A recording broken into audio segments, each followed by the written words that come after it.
要尝尝鲜，但看起来好像很好吃哦。你们可以看起来有点像烘蛋，你还有加胡萝卜，胡萝卜代表了一种甜，煎焦焦香香的这样子，两叶一新的山芹菜。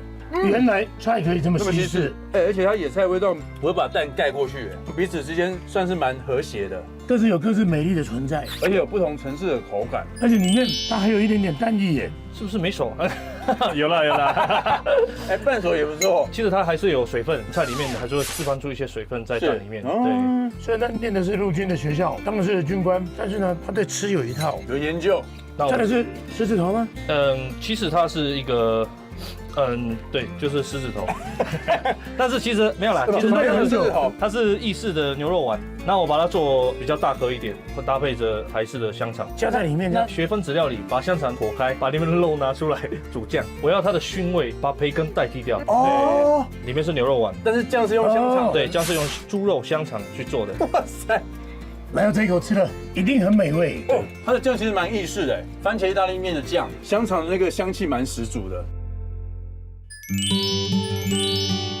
这基底是什么？南瓜吗？没错，哇！小顺哥真的是专业吃的。那一定是马告吗？那是黑胡椒，好香甜哦。南瓜是我们自己在海拔大概1000公尺左右的南瓜，我觉得我们的南瓜甜度非常的足够。哇！当然可惜的是它的比较小颗，对，比较小颗，对，很小颗。你说这个做冰淇淋也是一流的，而且它不会太甜，非常浓郁。这个猪肉我请我妈妈帮我去做烟熏，其实一般可以看到的原住民烤肉，它是用火烤，对，直接用火烤。那我会用一点美式 barbecue 吗？熟成，它是用烟去熏它的这个味道，但是它的肉必须要比较大块一点去做分条，所以它那个烟熏之后着色上去，那个颜色非常的漂亮。颜色是其次，它要搭配着吃，它会把肉的一些比较不好，有些人不喜欢闻那个，它会有一点抽烟的味道。那我们要把它用南瓜去做一个综合。其实有些熏肉还是有一种味道，大家不太喜欢。我就可以让所有人都可以去享用这道美食，这样子。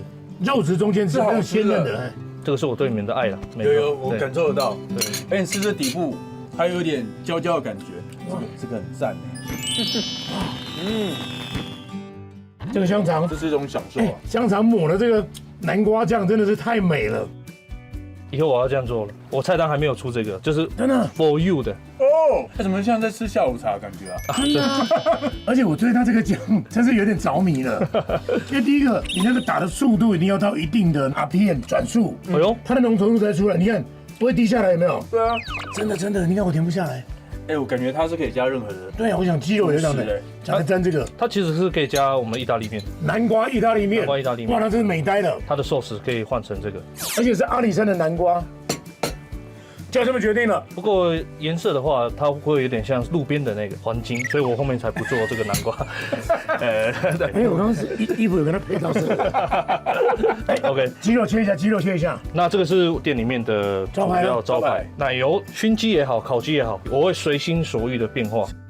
哎呦，我先吃一下原味。这个熏的木头啊，或是草，有特殊吗？木头的话是用叫做赤芽木，它的烟熏会比较多一点，但是它会带一点苦。这是奶油意大利面嘛？没错。吃了会不会吃牙？吃牙？赤芽木，意大利面也有一点点熏味很好，但是里面又很软嫩，而且烟熏不会太过，百搭。对，都是要加这个。面体也很 Q。喜欢带着简单行囊说走就走的旅行风格吗？记得按下订阅，开启小铃铛，跟我们一起骑上热血摩托车充电去。